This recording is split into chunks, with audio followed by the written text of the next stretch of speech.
ನಮಸ್ಕಾರ info with Swati ಚಾನೆಲ್ಗೆ ಆತ್ಮೀಯವಾದ ಸ್ವಾಗತ. ನಿನ್ನೆ ವಿಡಿಯೋದಲ್ಲಿ ಗೃಹಲಕ್ಷ್ಮಿ ಬಗ್ಗೆ ಒಂದು ಅಪ್ಡೇಟ್ ಬಂದಿತ್ತು.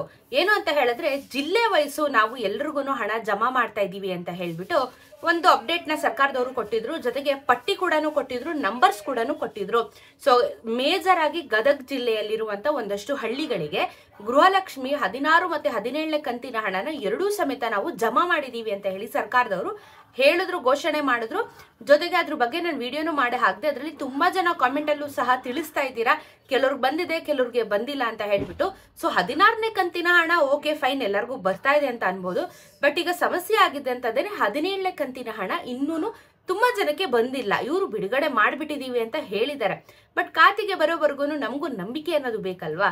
ಸೊ ಇವ್ರು ಹೇಳಿರೋ ಪ್ರಕಾರ ಈಗ ಗದಗ್ ಜಿಲ್ಲೆಯಲ್ಲಿ ಮಾತ್ರ ನಾವು ಇವಾಗ ಏನು 16, 17ನೇ ಕಂತಿನ ಹಣವನ್ನ ಆಲ್ರೆಡಿ ಜಮಾ ಮಾಡಿದೀವಿ. ಹಂತ ಹಂತವಾಗಿ ಮಿಕ್ಕಿರುವಂತ ಎಲ್ಲಾ ಜಿಲ್ಲೆಗಳಿಗೂ ನಾವು ಹಣನ ತಲುಪಿಸ್ತೀವಿ ಅತಿ ಶೀಘ್ರದಲ್ಲಿ ಅಂತ ಹೇಳಿ ಅನೌನ್ಸ್ಮೆಂಟ್ ನ ಮಾಡಿದ್ದಾರೆ. ಇದರ ಬೆನ್ನಲ್ಲೇನೆ ಇವಾಗ ಗೃಹಲಕ್ಷ್ಮಿದು ಮತ್ತೊಂದು ಅಪ್ಡೇಟ್ ಬಂದಿರುವಂತದ್ದು ಏನು ಅಂತ ಅಂದ್ರೆ, ಈಗ 16ನೇ ಕಂತಿನ ಹಣನೇ ತುಂಬಾ ಜನಕ್ಕೆ ಬಂದಿಲ್ಲ. ಇದ್ರ ಬಗ್ಗೆನೆ ಇನ್ನೂ ಸಾಕಷ್ಟು ಮಹಿಳೆಯರು ಕಾಮೆಂಟ್ ಅಲ್ಲಿ ತಿಳಿಸ್ತಾ ಇರ್ತೀರಾ. ಹಾಗೇನೆ ಮೀಡಿಯಾಗಳ ಮುಂದೆ ಮಾತಾಡಿದಾಗ 16ನೇ ಕಂತಿನ ಹಣನೇ ಇನ್ನೂ ಸರಿಯಾಗಿ ಬಂದಿಲ್ಲ, ನಮ್ಮ ಖಾತೆಗೆ ಜಮಾ ಆಗಿಲ್ಲ ಅಂತ ಹೇಳ್ಬಿಟ್ಟು ತಿಳಿಸ್ತಾ ಇದ್ದೀರಾ ಅಲ್ವಾ. ಸೊ ಇವಾಗ ಇದ್ರ ಬಗ್ಗೆ ಲಕ್ಷ್ಮೀ ಹೆಬ್ಬಾಳ್ಕರ್ ಅವರು ಒಂದು ಸ್ಪಷ್ಟವಾಗಿರುವಂತ ಒಂದು ಮಾಹಿತಿನ ಕೊಟ್ಟಿದ್ದಾರೆ. ಏನು ಅಂತ ಅಂದ್ರೆ 16 ಮತ್ತೆ 17ನೇ ಕಂತಿನ ಹಣ ಮಾರ್ಚ್ 31ನೇ ತಾರೀಕಿನ ಒಳಗೆ ನಿಮ್ಮ ಖಾತೆಗಳಿಗೆ ಜಮಾ ಮಾಡ್ತೀವಿ ಅಂತ ಹೇಳಿ ತಿಳಿಸಿದ್ದಾರೆ. ಸೊ ಇವಾಗ ಏನು 17ನೇ ಕಂತಿನ ಹಣ ಬರೀ ಗದಗ್ ಜಿಲ್ಲೆಯಲ್ಲಿ ನಾವು ಬಿಟ್ಟಿದೀವಿ, ಕೊಟ್ಟಿದೀವಿ ಇಷ್ಟು ಜನ ಮಹಿಳೆಯರಿಗೆ ಅಂತ ಹೇಳಿ ಪಟ್ಟಿನ ತೋರಿಸಿದ್ರು. ಸೊ ಇವಾಗ ಬೇರೆ ಬೇರೆ ಜಿಲ್ಲೆಗಳಿಗೂ ಹಂತ ಹಂತವಾಗಿ ಅಮೌಂಟ್ ನ ತಲುಪಿಸ್ಬೇಕಲ್ಲ. ಸೊ ಹಾಗಾಗಿ ಅವ್ರು ಹೇಳ್ತಿರೋದೇನು ಅಂತ ಅಂದ್ರೆ, ಮಾರ್ಚ್ 31ನೇ ತಾರೀಕಿನ ಒಳಗೆ ನಿಮಗೆ 16 ಮತ್ತೆ 17ನೇ ಕಂತಿನ ಹಣ 4,000 ರೂಪಾಯಿನ ನಾವು ಜಮಾ ಮಾಡ್ತಾ ಇದೀವಿ ಅಂತ ಹೇಳಿ ಸರ್ಕಾರದವರು ತಿಳಿಸಿರುವಂತದ್ದು.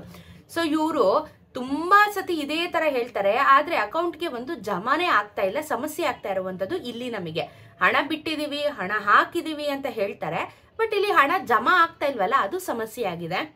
ಇವಾಗ ಏನು ತಾಲೂಕ್ ಆಫೀಸರ್ ಕೊಟ್ಟಿದೀವಿ ಅಂತ ಅಂದ್ರು, 1 ತಿಂಗಳು ಇವಾಗ ಏನು 3 ತಿಂಗಳು ಕೊಡ್ತೀವಿ ಅಂತ 16ನೇ ಕಂತಿನ ಹಣನ ಒಂದಿಷ್ಟು ಕಾಲಾವಕಾಶ ತಗೊಂಡು ಎಲ್ಲ ಮಾಡಿದ್ರು. ಆಮೇಲೆ ಜನ ಯಾವಾಗ ನಮ್ಗೇನು ಬೇಡ, ದಯವಿಟ್ಟು DBT ಮುಖಾಂತರನೇ ನಮ್ಗೇನು ಹಳೆ ಪ್ರೋಸೆಸ್ ಇತ್ತು ಅದು ಮುಖಾಂತರ ಕೊಡಿ ಅಂದಿದ್ದಕ್ಕೆ ಇವಾಗ ವಾಪಸ್ಸು ಯಾವ ತಾಲೂಕು ಬೇಡ, ನಾವೇ ಡೈರೆಕ್ಟ್ ಆಗಿ ಕೊಡ್ತೀವಿ ಅಂತ ಹೇಳಿ ಅವ್ರದ್ದು ಕ್ಯಾನ್ಸಲ್ ಮಾಡ್ಕೊಂಡು ಇವಾಗ ಡೈರೆಕ್ಟ್ ಆಗಿ ಕೊಡುವಂತ ಒಂದು ನಿರ್ಧಾರನ ಮಾಡಿದ್ದಾರೆ.